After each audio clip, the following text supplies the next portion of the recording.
ميزه واحده بس من نسيانك المفتاح في قلب باب المخزن، انا هشيل لك الاسبوع الخصم ده، واقول لك هدي لك يومين مكافأة كمان.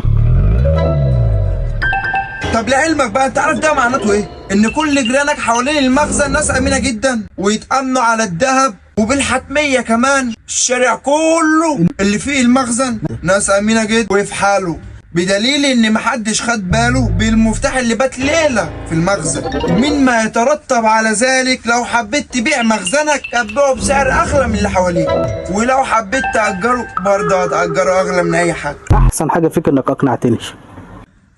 اسال بقى شيل الاسبوعين خصم وتديني يومين مكافأة ولا لا؟